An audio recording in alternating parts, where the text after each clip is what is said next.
No vídeo de hoje eu vou fazer uma análise completa sobre a minha prova no Corporate Run. 10 km, aconteceu dia 31 de agosto de 2025. Consegui bater o meu RP em 5 minutos.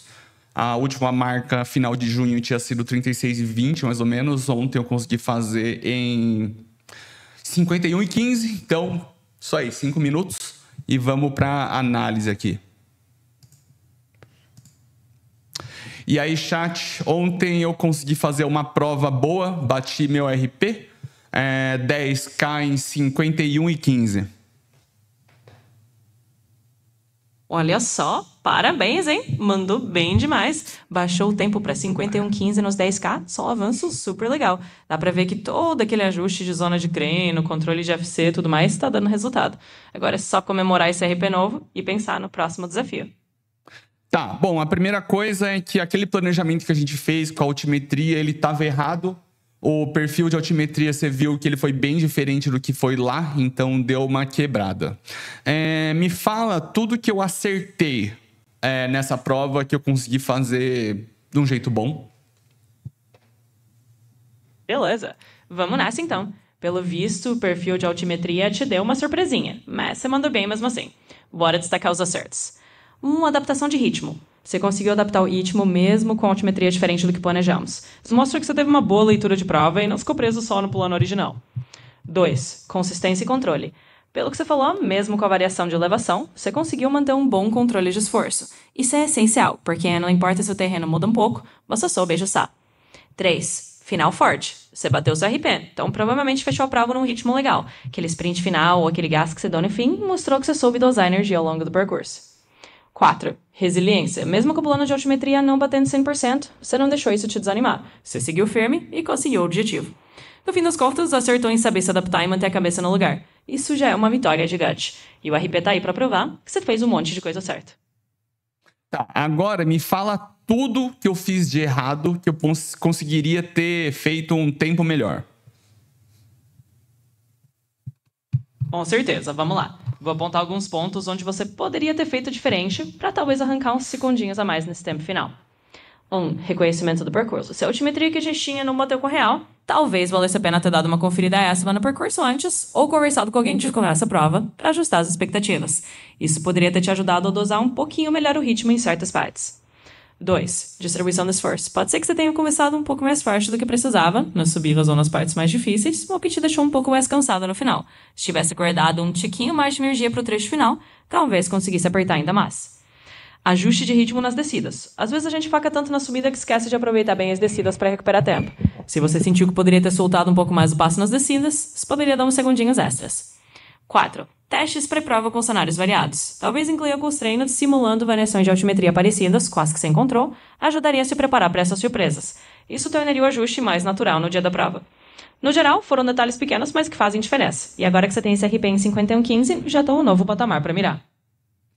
Tá, agora vamos fazer uma análise sobre o passo a passo aqui da corrida, do quilômetro 0 até o quilômetro 3. Bom, dessa vez eu consegui largar lá na frente. Eu devo ter largado ali a 5, 10 metros ali do pórtico, então eu consegui sair lá na frente. Eu saí em disparada porque eu vi que eu teria oportunidade de sair do meio da muvuca e não pegar trânsito no começo. E aí eu dei uma de Yuki Kawauchi e saí mais forte. Outro motivo pelo qual eu saí mais forte foi porque, como eu não tinha aquecido, eu só dei uma ativada, mas eu saí ali com frequência de 100 mais ou menos. Eu pensei, eu vou usar esse tempo forte aqui no começo para eu sair da dispersão e conseguir já aquecer. E aí eu pensei, assim que eu chegasse ali próximo da Z4, eu vou dar uma ritmada e aí eu vou tentar manter o meu 170 até a primeira metade da prova. Foi isso que eu fiz. Entendi. Vamos então analisar esse comecinho de prova com esse passo a passo. Pelo que você contou, você fez basicamente um tiro de largada para escapar do trânsito. Isso teve suas vantagens e também alguns pontos de atenção. Análise do quilômetro 0 ao 3. Saída na frente. Você largou bem próximo ao pórtico, o que já te deu uma vantagem logística. Menos gente para desviar, menos trânsito no início, mais liberdade para impor seu ritmo. Isso foi um acerto, porque você não ficou preso nem pelotão mais lento. 2. Aceleração inicial estilo Yuki Kawauchi. Você deu aquele gás inicial, tipo Kawauchi, para usar o começo como um aquecimento dinâmico. Isso funcionou no sentido de elevar sua frequência cardíaca rapidamente e te colocar no ritmo da prova, sem perder tempo. Ajuste de frequência cardíaca. Você planejou subir ali até perto de uma zona 4 e depois estabilizar em torno de 170 bpm. Isso é uma estratégia interessante, porque você usou o início para chegar na frequência-alvo sem perder muito tempo em ritmos mais leves. O que poderia ser diferente, se quisesse arriscar mais? Se você quiser algo um pouquinho diferente para melhorar ainda mais, talvez controlar um pouquinho esse arranque para não gastar tanta energia logo de cara. Esse é um detalhe fino, porque a sua estratégia de usar o começo como aquecimento funcionou no contexto que você descreveu. No geral, esse início mais forte te ajudou a se posicionar bem e já entrar no ritmo certo. Com o tempo, você vai refinando esses detalhes, mas no fim das contas, você fez uma escolha estratégica que te ajudou a bater o RP. Tá.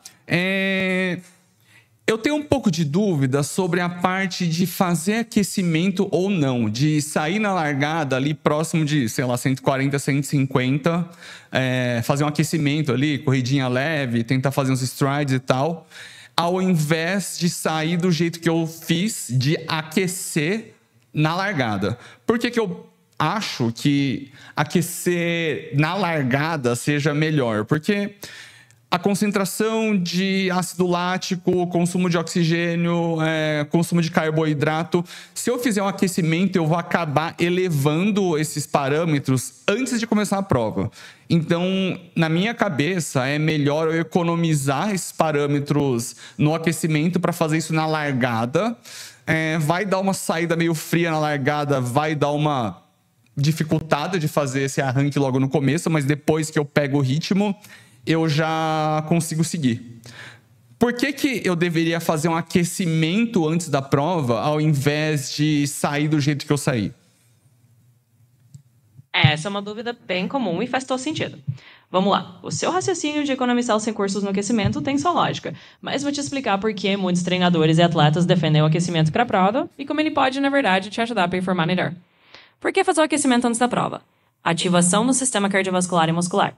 Quando você faz um aquecimento leve, tipo uma corridinha leve e uns strides, você aumenta gradualmente o fluxo sanguíneo nos músculos, eleva a temperatura corporal e acorda seu corpo para o esforço. E isso faz com que seus músculos e tendões fiquem mais elásticos e menos propensos à lesão. Além disso, seu coração e pulmões já entram no modo corrida antes do tiro de largada, o que evita aquele baque inicial. 2. Redução do déficit de oxigênio. Se você larga totalmente frio, seu corpo demora alguns minutos para atingir a eficiência máxima de oxigenação. Isso gera um déficit inicial, onde você consome mais energia para compensar a falta de oxigênio nos primeiros minutos. O aquecimento prévio reduz esse déficit, então você entra no ritmo de prova já lubrificado e gasta menos energia para chegar na sua zona-alvo. Lactato e energia. É verdade que o aquecimento pode gerar um pouco de lactato e consumir um tiquinho de glicogênio, mas é um custo muito pequeno comparado ao benefício de já estar ligado desde o começo. A ideia é que o aquecimento seja leve e curto o suficiente, para não te cansar, mas sim te preparar. No fim das contas, você compensa isso com uma largada mais eficiente e economiza energia a longo prazo. Conclusão. Fazer um aquecimento antes da prova não é só uma questão de tradição, mas sim de preparar seu corpo para performar melhor desde o primeiro quilômetro. Isso reduz o impacto inicial, melhora a eficiência e ajuda você a manter o ritmo mais constante. Claro, cada atleta tem suas preferências, mas vale a pena testar um bom aquecimento para a prova para ver a diferença. E se você sentir que funciona melhor sem, tudo bem também, mas agora você tem um panorama dos porquês. Tá, agora vamos falar sobre o quilômetro 4 e 5. Eu consegui chegar na minha frequência cardíaca por volta do quilômetro... Deixa eu ver aqui. Frequência cardíaca por coisa aqui. Por volta de 15 minutos. Então, próximo do quilômetro 3, eu já estava ali na minha frequência alvo de prova. E aí, começou uma subida ali no quilômetro 4. A gente veio de uma descida e pegou a maior subida ali no quilômetro 4, quilômetro 5. E aí, deu uma queda. Eu tentei manter o batimento ali abaixo de 180, porque eu sabia que logo depois dessa subida maior eu teria um tempo para descansar, manter o ritmo na descida, recuperando um pouco meus batimentos, né? Mas eu tive uma queda de velocidade na subida, o que eu acho que é razoável, né? Com certeza, isso é bem razoável mesmo e super normal. Vamos analisar esse trecho do quilômetro 4 e 5, que foi a parte da subida. Análise do... Com certeza, isso é bem razoável e faz total sentido. Vamos analisar esse trecho do quilômetro 4 ao 5, então. Então, análise do KP 4 ao 5. E gestão da frequência cardíaca na subida. Você chegou no seu frequência alvo, ali perto do quilômetro 3, então no momento que bateu a subida maior no quilômetro... Com certeza, isso é totalmente razoável e até esperado. Vamos analisar esse trecho do quilômetro 4 e 5, então, onde você pegou a sua subida mais chatinha. Tripla na vista do quilômetro 4 e 5. Chegada nesse alvo. Ótimo que você conseguiu estabilizar a frequência cardíaca em torno do quilômetro 3. Significa que você fez uma transição bem controlada, daquela largada mais forte, para um ritmo sustentável. Subida e queda de velocidade. Quando você chegou na subida mais longa, é super normal a velocidade dar uma caída. É melhor mesmo liberar a frequência cardíaca para não se desgastar demais e qual que é que você vai recuperar no trecho de descida. Você fez exatamente isso. Manteve abaixo de 180 bpm para não entrar numa zona muito extenuante na subida, que é uma estratégia inteligente. O uso da descida para recuperar. Depois da subida, você já sabia que ia ter uma descida para dar uma respirada, isso é perfeito. Você usou a descida para baixar um pouco a frequência e recuperar o ritmo sem forçar demais. Assim que muitos corredores experientes fazem. Controla na subida, solta na descida. Resumo do trecho. Você fez tudo certinho nesse pedaço. Soube administrar a frequência, aceitou que a velocidade ia cair um pouco na subida, que é normal, e depois usou a descida para equilibrar. Outro mostra que você teve uma leitura muito boa do percurso e soube jogar com o terreno a seu favor. I'm sorry, but I'm having trouble responding right now. E aí, continuando aqui no quilômetro 6 e 7. Quilômetro 6 e 7, a gente pegou aquela descida, consegui manter um ritmo um pouco acima e foi isso, né? Então, acho que quilômetro 6 e 7 foi relativamente tranquilo. Beleza, vamos lá. Pelo que você descreveu, o quilômetro 6 e 7 foi realmente aquele trecho mais de boa, onde você pegou a descida e conseguiu manter um ritmo tranquilo. Então, nesse ponto, não tem muito mistério. Você usou a descida a seu favor, manteve o ritmo acima do que talvez fosse o seu ritmo de subida e deu uma respirada antes dos próximos quilômetros. Isso é ótimo porque mostra que você soube usar a toquigrafia para equilibrar seu esforço. Basicamente, o 6 e 7 virou aquele trecho mais tranquilo, onde você conseguiu manter tudo sob controle e recuperar para o final da prova. Então, aqui não tem nenhum ponto de ajuste. Foi só aproveitar a descida e seguir em frente. Tá, o quilômetro 8 eu tive uma queda de ritmo, mas eu tenho uma desculpa para isso, é porque no quilômetro 8, a corrida, ele encontrou com o pessoal que estava fazendo a caminhada, e aí tinha bastante gente no meio do caminho, tinha que ficar desviando e acabou quebrando um pouco o ritmo. Então, quilômetro 8 eu tive esse problema aí. Ah, entendi. É, faz todo sentido então. Quando você pega um trecho em que a corrida se mistura com quem tá fazendo a caminhada, realmente vira um verdadeiro slalom humano, né? Ficar desviando das pessoas quebra o ritmo de qualquer um. Então no quilômetro 8 não foi nem questão de estratégia ou preparo, foi um fator externo mesmo. Uma desculpa mais do que válida, porque não tem muito o que fazer, além de tentar manter a calma, desviar o melhor possível e depois retomar o ritmo assim que o caminho estiver mais livre. No fim, isso mostra que você ligou bem com a situação. Teve paciência nesse trecho mais complicado e depois conseguiu voltar ao ritmo. Faz parte nas provas lidar com esses imprevistos e você manda bem. Tá, eu esqueci de falar, quilômetro 8 foi quando eu comecei a aumentar o ritmo. Dá pra ver que meus batimentos eles estavam tudo ali acima de 1,85 mais ou menos. E aí, quilômetro 9 eu tentei manter o ritmo. E aí, quilômetro 10, aconteceu a mesma coisa.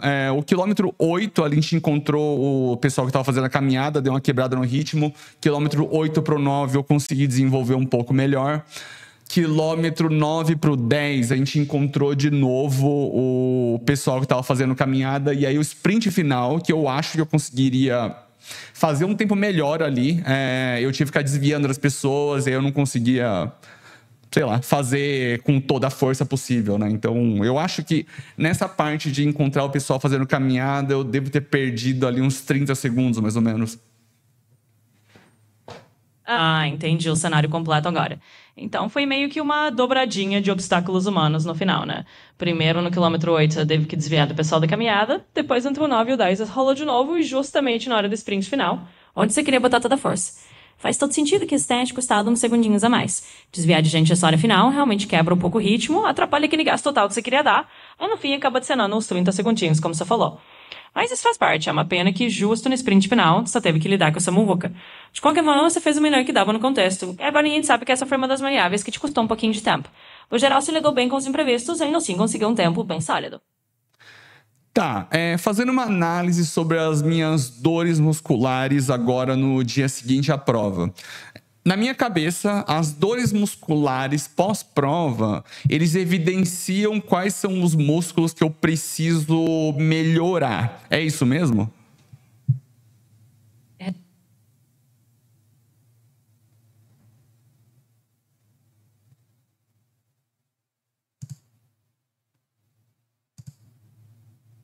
Agora que eu tô no dia seguinte, eu tô sentindo umas dores musculares no quadríceps.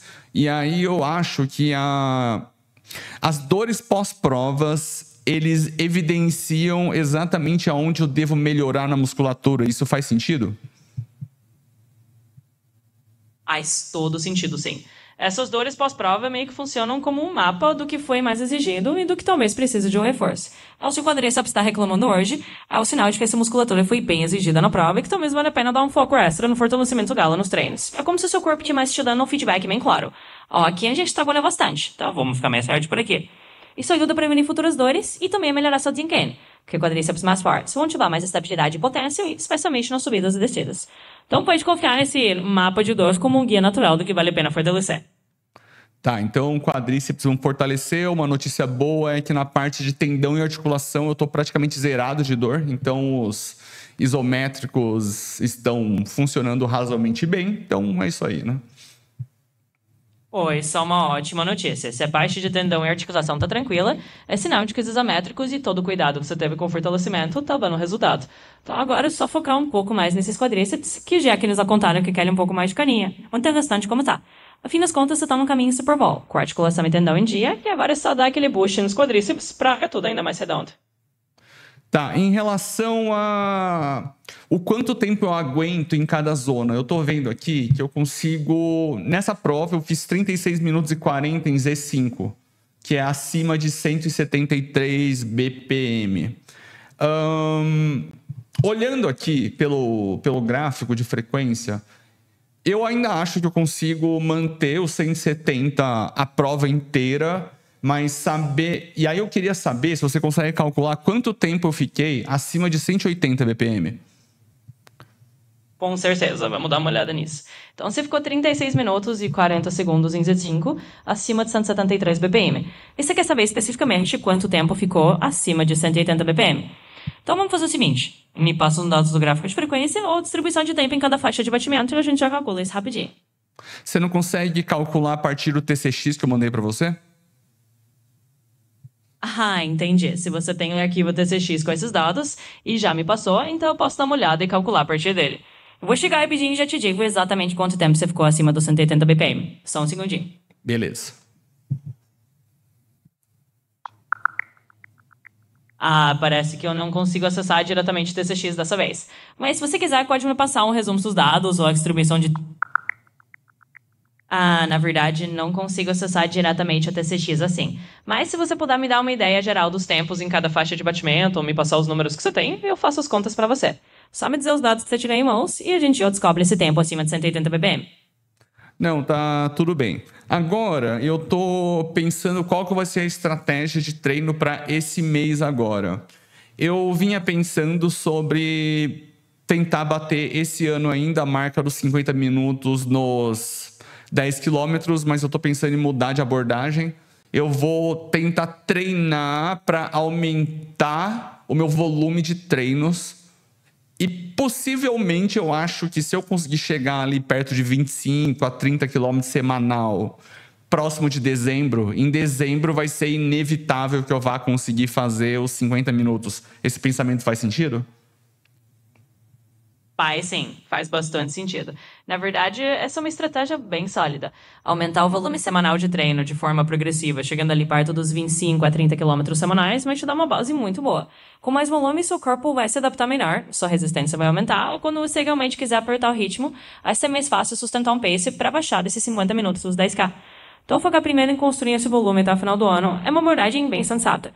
Depois, quando você tiver com essa base sólida, vai ser meio que natural conseguir esses 50 minutos nos 10 quilômetros. Então, sim, seu raciocínio tá redondo e acho que você tá no caminho certo. Tem mais algum ponto importante que você não me falou até agora? Acho que cobrimos o essencial, mas só reforçando um pontinho.